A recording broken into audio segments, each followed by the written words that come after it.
no te permiten pasar con eso, solamente si lo traes dentro de ti. Entonces, por algún propósito o alguna razón es que ellos hacen este tipo de reglamentos. Si quieres abordar, debes cumplir eso. Y eso me hace pensar en la salvación. La justicia con la cual se determina la salvación no está basada en nuestros razonamientos, no está basada en lo que yo creo que es correcto, no está basado en lo que yo pienso que está bien o está mal, sino en la justicia de Dios. Lo que Él ha establecido como justo, eso es lo que nos va a dar el derecho. ¿Sí? Pablo nos ha mostrado en los primeros 2 capítulos de la carta a los Romanos, que es la que estamos estudiando, nos ha mostrado que los hombres, todos los hombres en el mundo tienen algo en común. ¿Tú sabes qué es eso que tienen en común todos los hombres? ¿Qué es? La culpabilidad de pecado delante de Dios. En las últimas 2 sesiones, el apóstol Pablo, bueno, en las últimas 2 sesiones que hemos tenido nosotros en el capítulo 2 de Romanos, el apóstol Pablo ha enfatizado un poco más en los judíos. Él está diciendo que ni aún el pueblo escogido de Dios se libra de esto. Incluso ellos están condenados, ¿verdad? Ni su religiosidad les da la autorización para que ellos sean salvos. La religiosidad que ellos ejercen no los puede salvar. Entonces, el escenario que tenemos aquí en estos capítulos que hemos estudiado es que Pablo ha tomado a todas las personas sin importar raza, sin importar sexo, sin importar religión, sin importar creencias. Pablo los ha tomado y los ha traído a un tribunal. Los ha traído a un tribunal delante de un juez y ha mostrado evidencia suficiente para que se dé un veredicto. ¿Cuál es ese veredicto? Que todas las personas son culpables. No se salva nadie. Pablo ha ido cerrando caminos, ha ido cerrando puertas, ventanas, espacios. Y ha llegado a la conclusión en 2 capítulos y en el que vamos a iniciar en el 3er capítulo de que todas las personas son culpables. Ahora en este pasaje que vamos a estudiar el día de hoy, Pablo señala algunos pensamientos que quizá los judíos puedan tener, ¿sí? Porque les está culpando a ellos también su religiosidad. Entonces es muy probable que ellos quieran refutar o quieran objetar a esto, ¿no? O sea, quizá Pablo se quiera anticipar a cualquier objeción que ellos puedan levantar. Así que por favor abre tu Biblia en Romanos capítulo 3.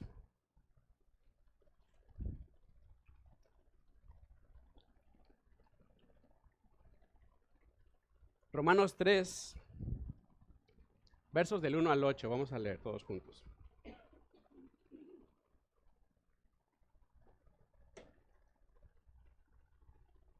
¿Estamos listos? Romanos 3, del 1 al 8. Fíjate lo que les escribe Pablo a los romanos en este capítulo 3. Dice, ¿qué ventaja tiene pues el judío? ¿O de qué se aprovecha la circuncisión? Mucho en todas maneras. Primero, ciertamente que les ha sido confiada la palabra de Dios. Pues que, si alguno de ellos han sido incrédulos, ¿su incredulidad habrá hecho nula la fidelidad de Dios? De ninguna manera, antes bien sea Dios veraz y todo hombre mentiroso, como está escrito, para que seas justificado en tus palabras y venzas cuando fueres juzgado. Y si nuestra injusticia hace resaltar la justicia de Dios, ¿qué diremos? ¿Será injusto Dios que da castigo? Hablo como hombre. En ninguna manera, de otro modo, ¿cómo juzgaría Dios al mundo? Pero si por mi mentira la verdad de Dios abundó para su gloria, ¿por qué aún soy juzgado como pecador? ¿Y por qué no decir, como se nos calumnia y como algunos cuya condenación es justa afirman que nosotros decimos, hagamos males para que vengan bienes? Vamos a orar, hermanos. Así como estás, inclina tu rostro. Vamos a dar gracias a Dios. Padre, gracias por tu palabra, gracias porque podemos encontrar en ella vida. Gracias porque tú nos has traído aquí con un propósito, Señor. A ti no se te escapa nada. En ti no hay casualidades, Señor, y tú nos hablas a través de tu palabra para que nuestra vida como creyentes sea edificada, para que tu iglesia siga siendo edificada, Señor, y no nos dejemos engañar por vanas mentiras del mundo, Padre. Pongo esta iglesia en tus manos, este estudio que tenemos aquí, para que tú seas glorificado, Señor, y a ti te podamos conocer más profundamente. Revélanos tu corazón, Dios, y qué es lo que quieres para nosotros el día de hoy. En el nombre de Cristo Jesús. Amén. Después de ver cómo el apóstol Pablo concluye que todos los hombres son pecadores, obviamente lo que va a esperar de ellos, ¿sí? Es digan, oye, es que estás mal. Y nos, ¿no? O sea, yo creo que todos aquí respondemos de alguna forma. Algunos son más respondones que otros, pero Pablo está esperando esto de los judíos. Los está acusando de tantos años que ellos han llevado una vida religiosa. Pablo los acusa que ni esa religiosidad les puede ayudar para su salvación. Y lo que está esperando, lo que está anticipando, mejor dicho, es una refutación de ellos. Y es por eso que Pablo aquí responde, en estos versículos que leímos, varias objeciones haciendo preguntas retóricas. Una pregunta retórica es una pregunta que se contesta también a él mismo en ese momento. Y es necesario que todos entiendan y no quede ningún filtro de que alguien pueda escaparse de que todos son pecadores. Y es por eso que Pablo llega a esta conclusión.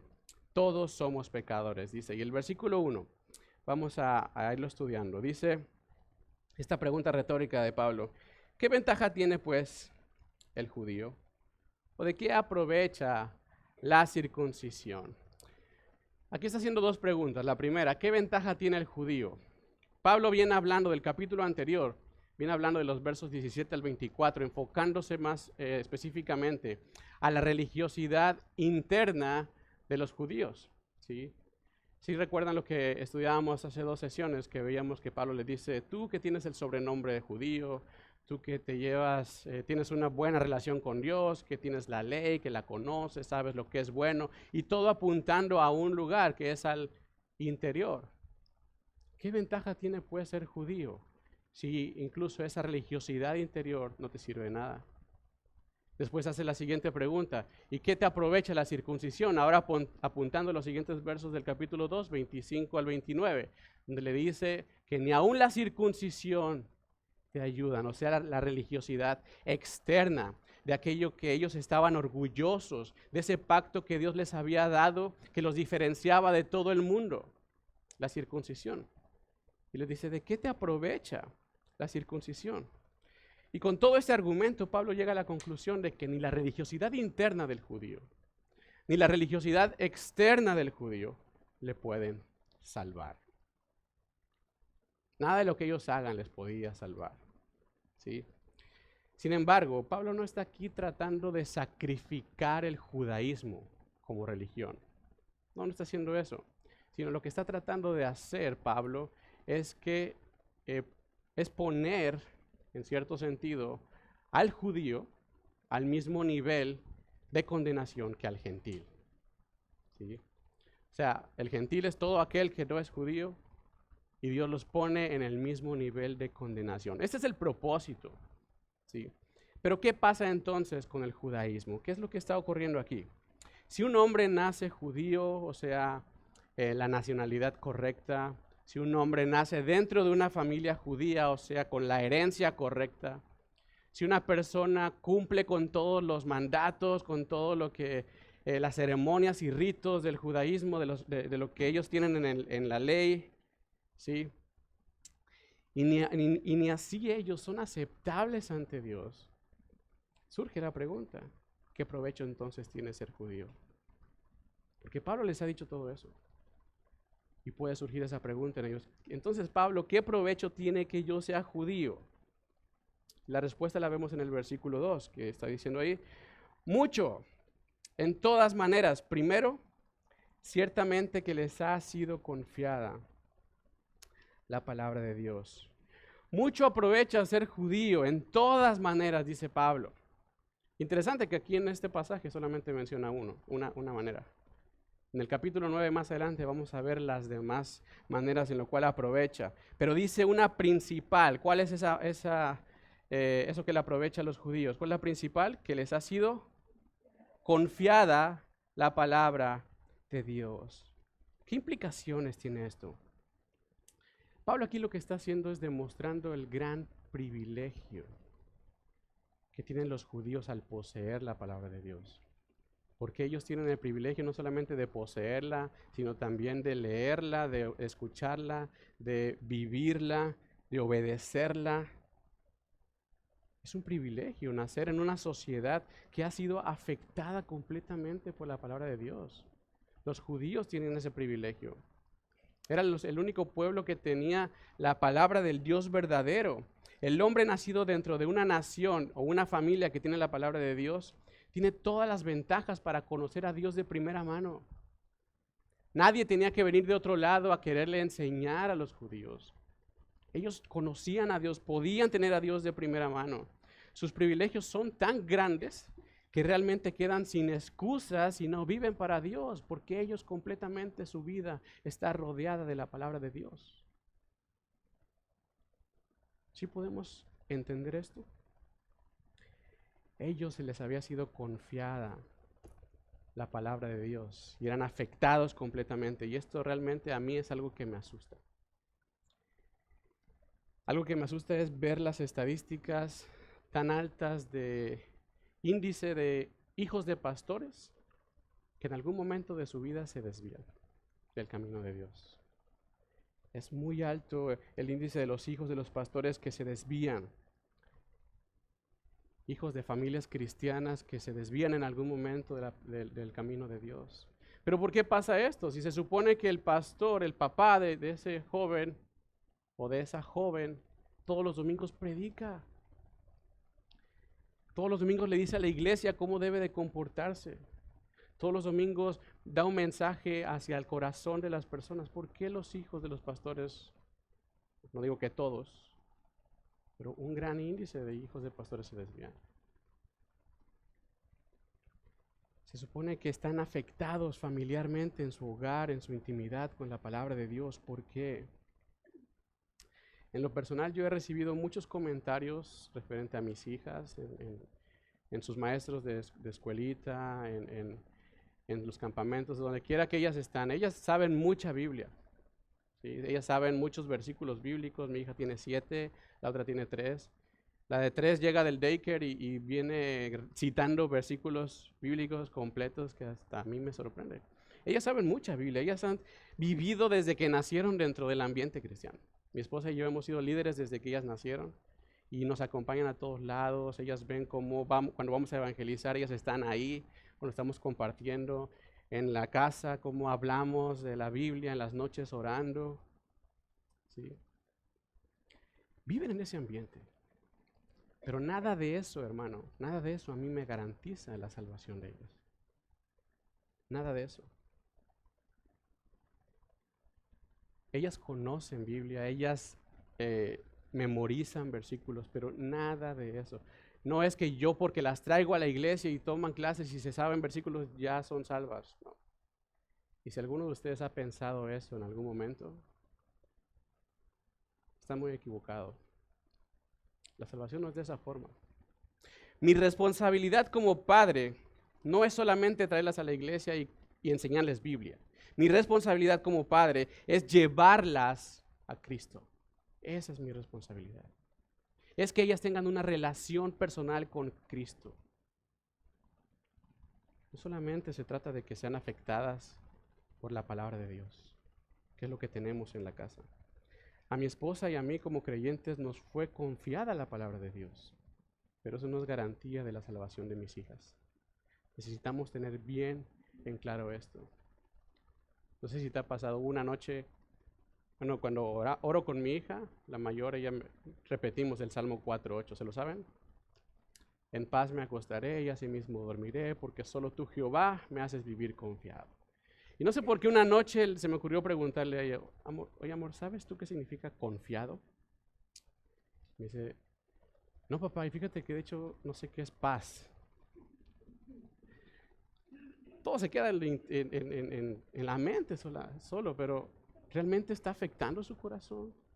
¿Realmente está afectando que ella pueda tener una relación personal con Cristo? Todo esto que hacemos. Debemos de ser cuidadosos, ¿sí? Porque se nos ha confiado a nosotros también la palabra de Dios. Pero ¿qué estamos haciendo con eso? A los judíos les dice, les ha sido confiada la palabra de Dios. Y me llama la atención esta palabra, confiada, ¿sí? En otra traducción pudiera ser, se ha creído en ellos para, ¿sí? Y Dios sabía que podía confiar en los judíos para darles su palabra. Tú cuando confías algo a alguien es porque tienes la certeza de que esa persona está capacitada, ¿verdad? Para cumplir el propósito por el cual tú le estás confiando, ¿o no? ¿Estamos de acuerdo? Si tú le confías el coche a tu hijo es porque tienes la certeza de que esa persona está capacitada para ir y venir sin ningún problema. Yo creo que si sabes que no está capacitado, no le prestas el coche. Ya veo a unos por ahí que... Bueno, espero que les ayude esa exhortación, hermanos. ¿Sí? Y Dios tenía esa confianza con ellos. Dios sabía que podía confiar en ellos para cumplir su propósito. Ahora, quizá te preguntes, ¿cuál es el propósito de confiarles la palabra de Dios? El propósito fue que la mantuvieran la palabra de Dios, ¿sí? Que la mantuvieran pura y sin alteraciones. En este caso, cuando se trata de la palabra de Dios, los judíos sí son muy solemnes. Eso sí, mis respetos para ellos. Eran muy cuidadosos, le tenían mucho respeto, o le tienen mucho respeto a las escrituras, ¿sí? Ellos son incapaces de tocar las escrituras con sus propias manos. Ellos no se atreven. Ellos saben que esas escrituras son la palabra de Dios. Tanto han vivido ellos la cercanía de Dios, en milagros, en prodigios, en todo lo que ha hecho con su pueblo. Ellos saben que esas escrituras no son simplemente un libro y son muy solemnes en cuanto a eso. Ocupan un instrumento que se llama yat, así es un tubito con una manita en la punta y con ese leen. O sea, ellos no se atreven a tocar la Biblia, las escrituras. Ellos van leyendo así. Incluso tienen con unos rodillos las escrituras para irla abriendo, para no tocarla.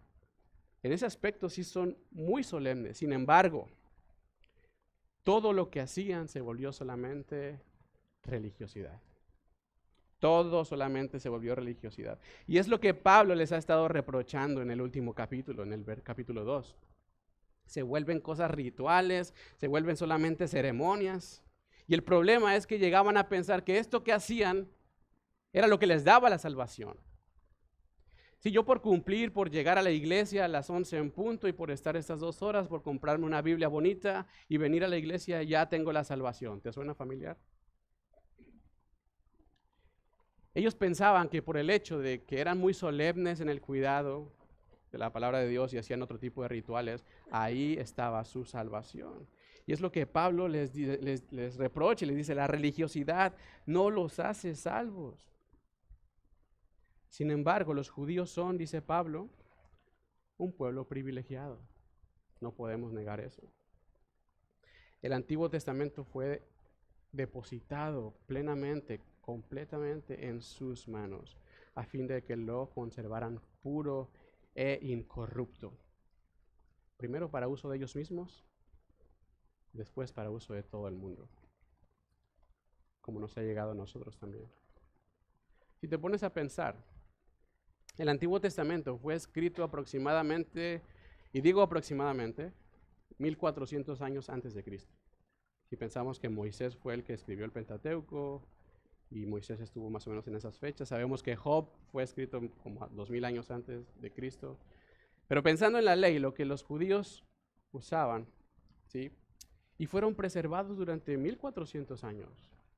A pesar de que ellos fueron nómadas, de que ellos andaban de un lado a otro, de que fueron en cautiverio, de que regresaron, lo cuidaron completamente. Eran muy celosos, eran muy solemnes, ¿sí? Era tanto así que cuando transcribían la ley, si en una letra fallaban al transcribirlo, Tenían que empezar de nuevo. Decían, esto ya no es de Dios, ya va corrupto. Y tenían que volver a empezar. ¿Sí? Y el propósito fue cumplido. Después, a partir de Jesucristo, no solamente los judíos lo cuidaban, sino ahora también los cristianos empezaron a cuidarlo, y tanto es así que hoy tú y yo podemos disfrutar del Antiguo Testamento también, de los escritos de ellos, porque a ellos les fue confiada la palabra de Dios. Hoy en día, a ti y a mí nos fue depositada el Evangelio. Hoy día tú y yo tenemos en nuestras manos el Evangelio, y Dios ha confiado en los creyentes para poder cumplir un propósito. ¿Sí? Sin embargo, muchas veces nos vemos identificados nosotros con los judíos. ¿De qué forma? Porque conocemos el Evangelio, pero no lo compartimos. A ellos también una indicación que se les dio fue de que a través de ellos todas las naciones pudieran conocer a Dios, pero no lo hacían, se apropiaron. ¿Qué hacemos nosotros con el Evangelio muchas veces? Lo tenemos, lo conocemos, pero no lo manifestamos al mundo. Lo tenemos, lo conocemos, pero no lo obedecemos. Somos como ese hijo que su papá le da una orden, le da un mandamiento. El papá le dice, por favor, quiero que tiendas tu cama. Le da ese mandamiento. Y ya sabes, ¿no? Como son todos los hijos, bien espirituales y obedientes. Claro que sí, papá, heme aquí, envíame a mí, que yo iré. ¿No? Le dice eso. Y el papá regresa a las 2, 3 horas. ¿Y qué crees? La cama no está tendida. Y le pregunta el papá al hijo, oye, ¿por qué no tendiste tu cama? Y el hijo le contesta, bueno, papá, cuando te fuiste, comencé a investigar sobre el contexto histórico de lo que son las telas, quién fue el creador de las telas, y empecé a profundizar más en el tema.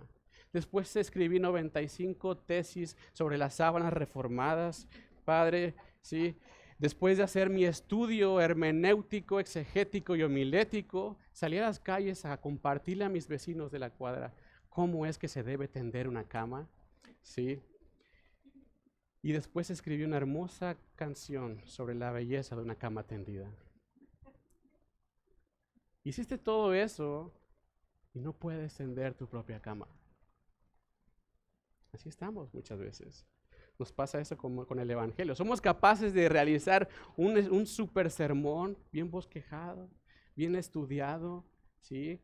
Utilizamos herramientas hermenéuticas, exegéticas, homiléticas. Yo sé que no me entiendes nada de lo que te estoy diciendo, pero es un gran trabajo esto que se hace, ¿sí? Compartimos y damos talleres de cómo se deben de cumplir los mandatos de Dios. Salimos a la calle a decirlo y escribimos canciones de cómo nos imaginamos haciéndolo. E invitamos a todos también que se lo imaginen, pero no lo hacemos. Así también estamos nosotros. Compartimos lo mismo que los judíos, ya que ellos tenían la palabra de Dios, pero no creían en la palabra de Dios. Eran incrédulos en su propia religiosidad. Nosotros tenemos la palabra de Dios, pero muchas personas viven también en esa religiosidad, sin creer. Vivimos en incredulidad. ¿Tú vives en esa religiosidad, hermano? ¿Alguna vez te has puesto a pensar en esto? La pregunta que ahora surge en el versículo 3 es, a causa de nuestra incredulidad, ¿qué pasa con Dios y su gloria? ¿Es afectada de alguna forma? ¿Cómo dice el verso 3? Pues que si alguno de ellos han sido incrédulos, ¿su incredulidad habrá hecho nula la fidelidad de Dios?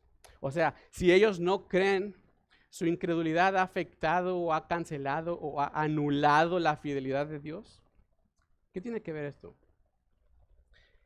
Dios hizo un pacto con Abraham, ¿sí? Dios hizo un pacto con Abraham y le prometió que su descendencia iba a ser especial para Dios, completamente especial.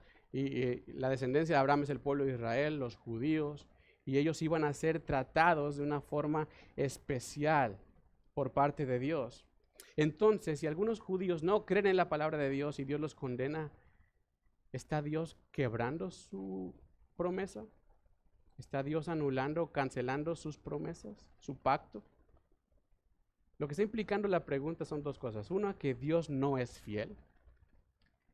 Y dos, por lo tanto, porque no es fiel, las promesas de Dios quedan anuladas.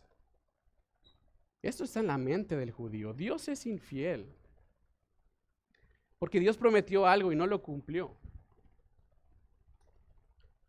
Vamos a hablar un poco de la fidelidad de Dios, ¿te parece?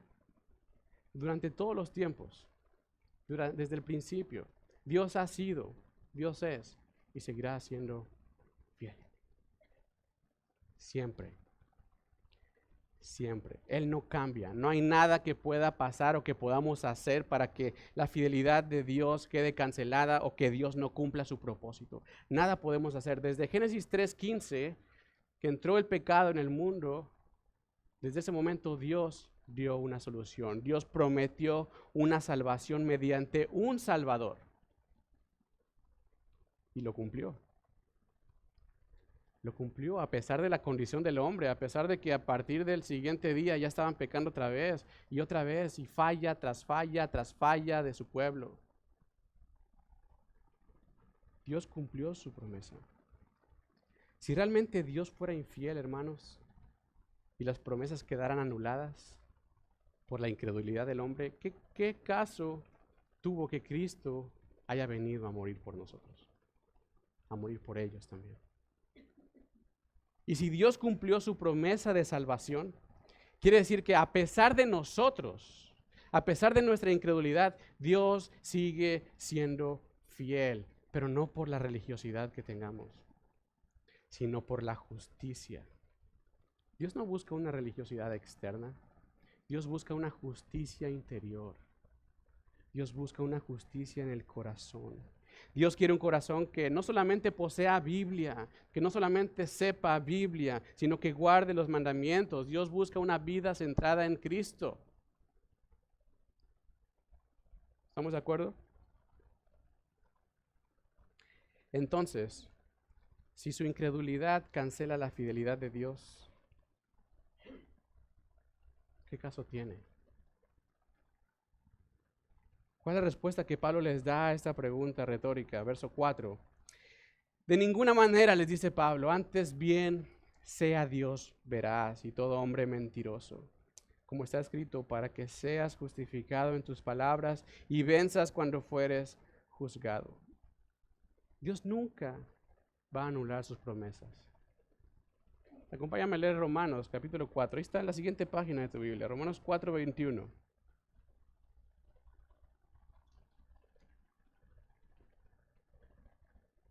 Fíjate lo que dice Pablo. Y estando plenamente convencido de lo que Dios había prometido, poderoso es también para cumplirlo. Estamos plenamente convencidos de lo que Dios había prometido y sabemos que Dios es poderoso para cumplirlo. Dios no deja de ser fiel. Dice en Números 23:19, Dios no es hombre para que mienta, ni hijo de hombre para que se arrepienta. ¿Lo ha dicho Él y no lo hará? ¿Ha hablado y no lo cumplirá? Dios nunca ha sido mentiroso, hermano. Nunca. Y nunca será mentiroso. Aun cuando no haya una sola persona que crea en las promesas de Dios, sus promesas van a seguir en pie. Aunque no haya nadie que crea, aunque no haya ni una sola persona, las promesas de Dios van a seguir en pie. La conclusión que la Biblia nos enseña es que la fidelidad de Dios no puede ser cancelada de ningún modo.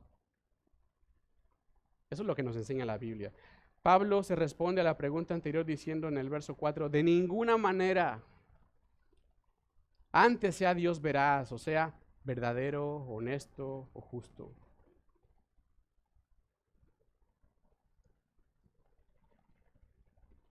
Y aquí Pablo está citando un salmo, que es el Salmo 51:4, donde el mismo rey David está admitiendo su culpabilidad, su pecado, y está aceptando la justicia de Dios al juzgarle, donde dice, para que sea justificado en tus palabras y venzas cuando fueres juzgado. ¿Por qué? Porque si Dios no hubiera juzgado a David, si no hubiera hecho justicia en David, está quebrando sus propias reglas y mandamientos. ¿Cómo puede Dios ser veraz, honesto, justo, si hace acepción? No puede. Es necesario que Dios cumpla con esta justicia. Tenemos que entender que Dios es fiel, pero Dios es fiel a su manera, no a la nuestra. Los hombres prefieren ser salvados como religiosos. Los hombres preferirían venir a la iglesia solamente, ofrendar, diezmar, cantar y vámonos a la casa y vivimos como se nos pegue la gana, ¿sí? No podemos hacer esto. Así no es la manera de Dios. Su manera es vivir para Cristo. Su manera es obedecer los mandatos de Cristo y servirle a Cristo. Es por eso que Dios acusa al religioso de pecado, juzgándolo y condenándolo por no cumplir su palabra. Por eso solamente. La palabra de Dios es fiel. La palabra de Dios es veraz, es verdadera y nunca falla. Aunque vamos a encontrar personas que juzguen a Dios, que juzguen si la palabra de Dios es verdadera, si Dios existe, si no existe, si Dios es verdadero o falso, si la Biblia es verdadera o falsa. ¿Sabes qué? Lo que esos hombres están haciendo no es juzgando lo que está alrededor de Dios, sino que está juzgando a Dios mismo. Sí. Sin embargo, a mí me encanta la Biblia porque ya me dice el final de la historia. Como esas, no sé si te ha pasado que quieres ver una película y te dicen en qué se acaba. A mí me frustra que mi hija haga eso. Muchas veces lo hace. Pero en este caso la Biblia me dice ya el final de todas las cosas, cómo va a terminar esta historia. Y eso me llena mucho. ¿Y sabes qué pasa con estas personas? Dice la Biblia. Dios es quien termina juzgando a ellos y condenándolos y castigándolos. A lo cual surge la tercera pregunta, que Pablo anticipa en el argumento judío. Fíjate lo que dice el verso 5. Y si nuestra injusticia hace resaltar la justicia de Dios, ¿qué diremos? ¿Será injusto Dios que da castigo? Yo te quiero preguntar algo. ¿Es Dios injusto si se venga? ¿Por qué? Debido a mi incredulidad, a mi pecado, la justicia de Dios se hace más grande. Debido a que yo hago cosas malas y soy incrédulo, Dios muestra más su justicia. ¿Por qué me castiga Dios? Le estoy ayudando para que Él sea conocido más entre las naciones y entre los pueblos. ¿Por qué? ¿Por qué me castiga? ¿Por qué me juzga? ¿Qué piensas, iglesia? ¿Es injusto Dios? Fíjate lo que dice el versículo 6. ¿Cómo le responde Pablo? En ninguna manera. De otro modo, ¿cómo juzgaría Dios al mundo? Por pensamientos como este que les acabo de mencionar,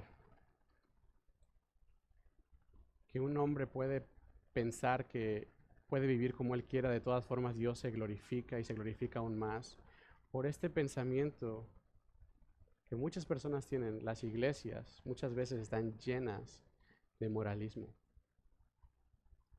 Llenas de moralismo. Porque piensan, Dios es amor. Él no puede vengarse. Si Dios se venga o si Dios me castiga por esto, va en contra de su naturaleza. Dios no podría hacer esto. Y es que precisamente, hermano, porque Dios es amor, ¿sí? Tiene que mostrar su justicia. Porque Dios es amor, tiene que mostrar su justicia. El amor expresado en forma injusta no es amor. Eso se vuelve libertinaje. Porque hay amor, hay castigo. El que Dios brille, ¿sí?, por su amor no nos da el derecho a nosotros de faltarle, no nos da el derecho a nosotros de maltratarlo y de hacer lo que queramos con nuestra vida. El que una persona brille por su humildad no nos da la autoridad a ti y a mí de patearlo y de darle puñetazos con el pretexto de que así va a brillar más su humildad. ¿Verdad que no? Si un hijo hace lo malo, porque le amamos, hay disciplina. Y si no hay disciplina, entonces no hay amor, sino lo que está habiendo es libertinaje en la familia. Hay padres que piensan que porque le dan oportunidades a su hijo de pasarle por alto, que rompa las reglas o que rompa las leyes, quiere decir que le están amando más. ¿Sabes qué, hermano? Solamente está habiendo libertinaje en la vida de este niño. ¿Y por qué encontramos entonces niños tan desobedientes, niños tan problemáticos? Bueno, rompió las reglas, pero mira, para que sepa que le amo, se la voy a dejar pasar.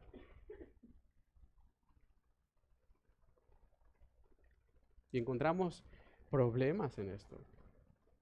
Si no enseñamos a nuestros hijos a obedecer, si no enseñamos a nuestros hijos a respetarnos a nosotros como padres, ¿sabes qué va a pasar? Es muy poco probable que ellos aprendan a obedecer, a respetar y a amar a Dios, si no lo enseñamos esto en nuestra propia casa. ¿Sí? Si no mostramos amor de justicia, es que estamos mostrando amor de injusticia y la consecuencia es libertinaje. Dice los versos 7 y 8, pero si por mi mentira la verdad de Dios abundó para su gloria, ¿por qué aún soy juzgado como pecador? ¿Por qué no decir, hagamos males para que vengan bienes? Eso está en la mente de los judíos. ¿Sabes qué, hermano? El amor de Dios es completo y perfectamente justo. Es completo. Y la demostración del perfecto amor de Dios se refleja precisamente en su justicia. Su amor se refleja en la justicia de Dios. ¿Estás de acuerdo? Y la cruz de Jesús es la perfecta demostración tanto del amor de Dios como de la justicia de Dios. En la cruz encontramos esta perfecta demostración de Dios, de su amor y de su justicia. De su justicia porque el castigo que nosotros merecíamos al ser pecadores fue descargado en alguien más. Dios no dijo, ok, te amo tanto que voy a pasar por alto mi justicia para recibirte. No, no fue así. Dios muestra su justicia cumpliéndola. Dios puso a alguien más en tu lugar. Dios agarró a alguien más que fue a su Hijo Jesucristo y lo puso en tu lugar para recibir esa ira y de esa forma cumplir con su justicia y que tú y yo tuviéramos una relación con Él. Fue a Cristo, el hombre que vivió como perfecto y murió como imperfecto. Fíjate lo que dice 2 Corintios 5:21. Al que no conoció pecado, por nosotros lo hizo ¿qué? Por nosotros lo hizo pecado para que nosotros fuésemos hecho justicia. Justicia de Dios en él. Al que no conoció pecado, a Cristo, al que vivió perfecto, por ti y por mí Dios lo hizo pecado, para que nosotros pudiéramos obtener la justicia de Dios a través de él. Dios no quitó su justicia y le hizo a un lado para recibirte. Dios descargó su ira y cumplió su justicia en alguien más que fue Cristo Jesús. ¿Sabías eso, hermano? La cruz es la perfecta demostración de la justicia de Dios y también de su amor. Del amor porque Dios mismo fue quien lo entregó. Él fue el que proveyó al sustituto por ti y por mí. Él proveyó la solución al problema de la cual nosotros nunca hubiéramos podido salir, aún vivamos 1000 años. Nunca hubiéramos podido salir de ese problema tú y yo por nuestras propias fuerzas. ¿Qué dice Juan 3:16? Porque de tal manera que amó Dios al mundo que ha dado, que ha provisto, que ha puesto en lugar tuyo y mío, para que todo aquel que en él cree no se pierda, sino tenga vida eterna.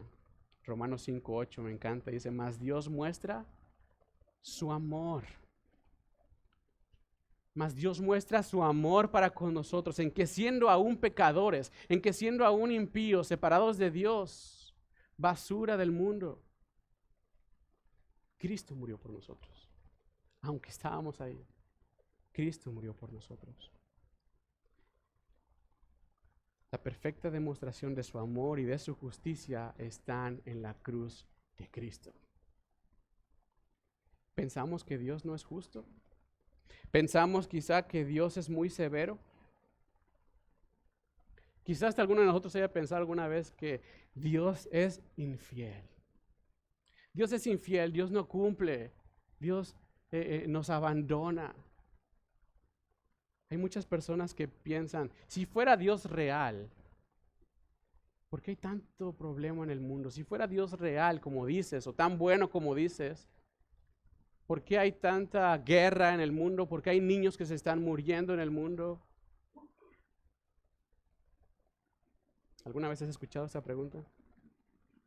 ¿Por qué si es tan bueno permite guerras y hambres?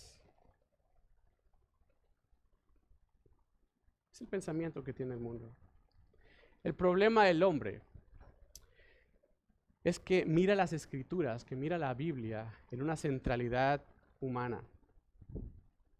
El problema del hombre es que mira toda la Biblia como si girara en torno de uno.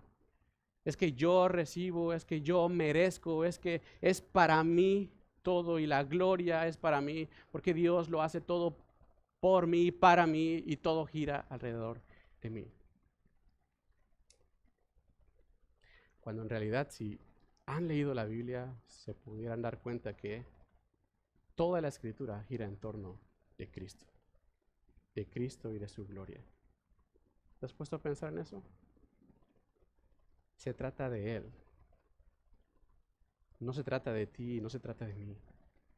La pregunta no debería de ser, si Dios es tan bueno, ¿por qué pasan cosas malas? Esa es una pregunta errónea, hermano. Si te la hacen, corrígele, dile, no, estás preguntando mal. Esa no es la pregunta verdadera. La pregunta que nos deberíamos hacer realmente es, si Dios es tan santo, como dice la Biblia que es, ¿por qué aún no me ha consumido por lo pecador que soy? Por lo impío que soy. ¿Por qué Dios, si es tan santo como dice la Biblia, por qué sigo aquí y no me ha consumido de una? Esa es la verdadera pregunta. No merecemos absolutamente nada por nuestro pecado. Hay quienes piensan, es que Dios me condenó por el pecado que hice. Y seguimos viendo esto que gira en torno de mí. ¿Te das cuenta? Es que Dios me condenó. ¿Sabes una cosa? Tú y yo ya estábamos condenados desde siempre. Desde Adán hemos estado condenados generación tras generación. No importa lo que hagamos, estamos condenados. Dios no te condenó. Por el pecado estamos condenados.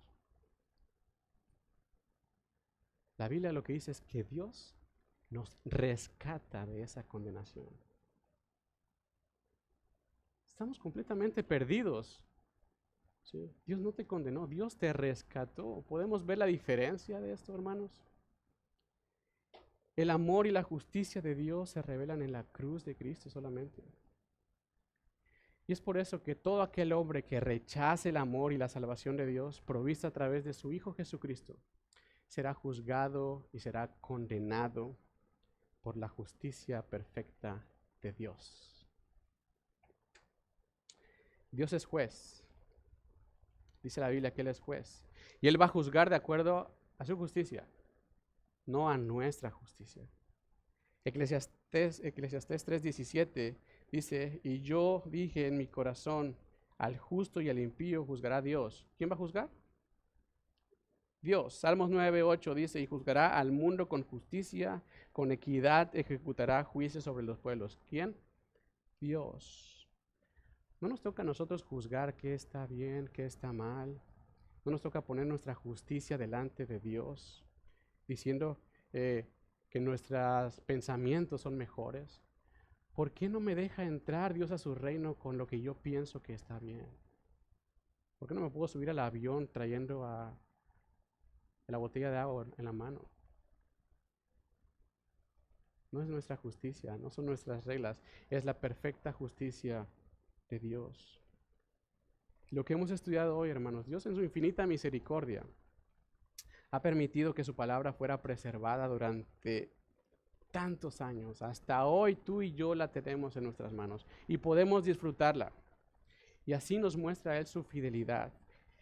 no queriendo que nadie se pierda, sino que todos vengan al arrepentimiento. Nos muestra así Dios su fidelidad.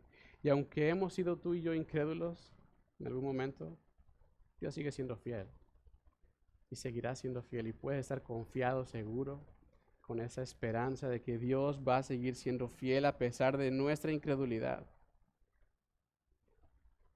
Y es tan así que lo mostró a través de su Hijo Jesucristo en la cruz. La perfecta revelación de justicia y amor provista por Dios. No se trata de nuestra justicia, se trata de la justicia de Él completamente. Yo no sé si hay alguien aquí, hermanos, que se ha dado cuenta a través de este estudio, de este pasaje, que quizá hemos sido incrédulos, que quizá hemos caminado pensando que va más a nuestro entendimiento, a nuestro pensamiento que se hacen las cosas. Yo no sé si has pensado que tus hijos o tú mismo, por la religiosidad, tienen un lugar especial. Pero es tiempo de que volteemos a ver a Cristo y sepamos que es a través de Él y su justicia solamente, que tú y yo no podemos hacer nada. Y si es así y realmente quisieras venir a los pies del Señor, sí, te invito a que ores conmigo y que realmente le digas a Dios: Dios, te entrego mi vida. Sé que no es por mis fuerzas, sé que no es porque yo tengo que hacer algo, sino es porque tú así lo has establecido, Señor. Cierra tus ojos y vamos a orar. Bendito Padre, te quiero agradecer por tu palabra, porque sé que tú eres perfecto, Señor, y soberano, y que tu justicia se revela, Padre, a través del amor que nos has demostrado en Cristo y su cruz. Señor, no tenemos palabras para agradecerte tu infinita misericordia por nosotros. No podemos hacer nada, Señor. Nada con nuestras propias fuerzas. Solamente eres tú y tu justicia, Cristo, Señor, revelado a través de ti, de tu amor. Ayúdanos, Dios, a seguir caminando con esa fe, esa esperanza, Dios, de que nos das en tus escrituras, en tu palabra. Que tú seas guiándonos, Señor. Y si en algún momento hemos sido incrédulos, si en algún momento hemos fallado, si quizá hemos pensado en nuestra mente que eres infiel, que no eres verdadero, Señor, te pido que nos perdones. Perdónanos, Dios. Nosotros somos los injustos. Nosotros somos los incrédulos. Pero gracias porque tú sigues siendo fiel a pesar de mi incredulidad. Ayúdame a verte a ti, Señor. Cada día a verte a ti. A ti sea la gloria por siempre. En el nombre de Jesús. Amén. Amén. Dios te bendiga.